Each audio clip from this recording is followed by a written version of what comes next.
Thunderbolt সিনেমাটি Marvel cinematic ইউনিভার্সের phase 5 এর শেষ সিনেমা হলেও ফেজ 5 কিন্তু এখনও শেষ হয়নি। আগামী জুন মাসের 24 তারিখে ডিজনি প্লাস রিলিজ পেতে যাওয়া আয়রন হার্ট মিনি সিরিজটির মাধ্যমে শেষ হবে ফেজ 5। আজ 14 মে রাতে অর্থাৎ আয়রন হার্ট মুক্তি পাবার মাত্র 1 মাস 10 দিন আগে রিলিজ পেল এর প্রথম ট্রেলার। বিষয়টা মার্ভেল স্টুডিওর জন্য একটি অবাক করা বিষয়। শুধু তাই নয়, 6 পর্বের আয়রন হার্টের প্রথম 3 পর্ব একসাথে মুক্তি পাবে 24 জুন। IMDb বলছে বাকি 3টি পর্ব পরের 3 সপ্তাহে রিলিজ দিয়ে ফ্যান্টাস্টিক ফোর সিনেমার আগেই সিরিজটি ক্লোজ করা হবে। তবে একটি স্ট্রং রিউমার আছে, 24শে জুন 3টি পর্ব এবং 1 জুলাই 3টি পর্ব একত্রে রিলিজ করে আয়রন হার্ট সিরিজটি ক্লোজ করে দেবে মার্ভেল। আপনারা থেকে নিশ্চয়ই বুঝতে পারছেন আয়রন হার্ট সিরিজটি নিয়ে মার্ভেল কতটা কনফিডেন্ট। যদি এখনো বুঝে না থাকেন তাহলে আপনাদের মনে করে দেই, সেই 2022 সালে ওয়াকান্ডা ফরএভার সিনেমায় ইন্ট্রোডিউস করা হয়েছিল রেরি উইলিয়ামসের আয়রন হার্টকে। ফিল্মিং শিডিউল বলছে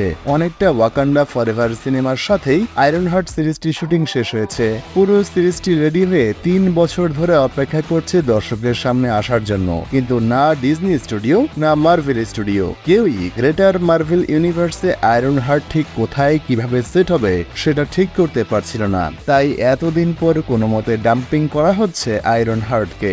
মার্ভেল যেখানে নিজেরাই এই সিরিজটি নিয়ে সিরিয়াস নয়, সেখানে আয়রন হার্টের ট্রেলার ব্রেকডাউন নিয়ে আমিও খুব সিরিয়াস হচ্ছি না।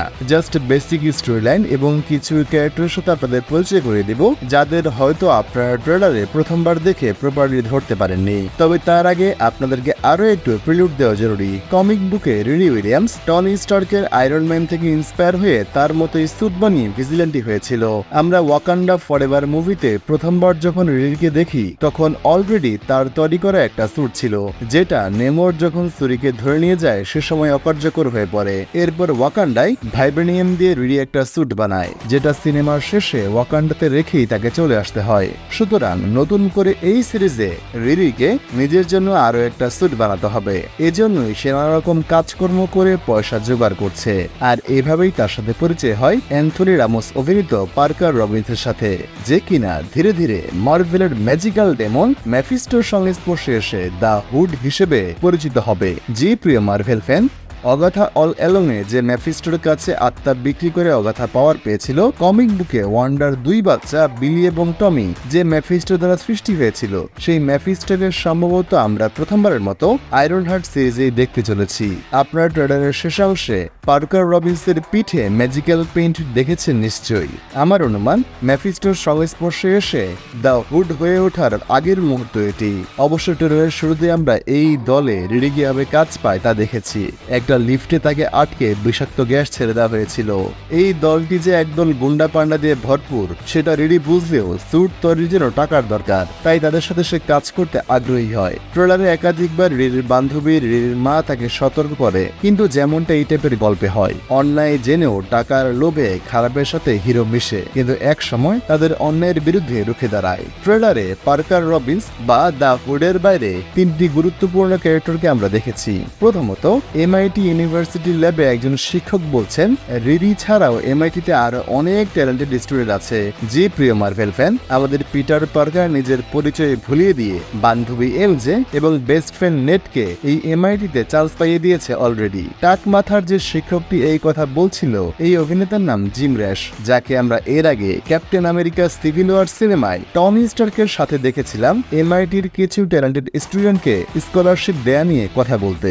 আমার অনুমান কলেজ ল্যাবের এই দৃশ্যটি ওয়াকান্ডা ফরএভারের আগের দৃশ্য। টনি স্টার্কের অবদানে কলেজে রিরি যখন তার স্যুট বানিয়েছিল সে সময়কার। এদিকে ট্রেলারের একদম শেষাংশে এলডেন রিচকে জো চরিত্রে দেখি আমরা, যে কিনা রিরিকে তার বেসমেন্টে স্যুট বানাতে হেল্প করছে। এর আগের একটা শটে গাড়ির উপর তাকে এবং রিরিকে একটা স্যুট বহন করতেও দেখেছি আমরা।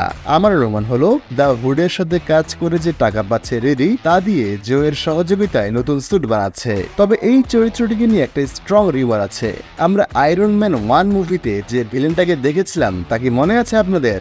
না, টনিকে যারা গুহায় আটকে রেখেছিল তারা নয়। স্ট্রাক ইন্ডাস্ট্রিতে টনির যে পার্টনার ছিল ওবাইদা স্টেন।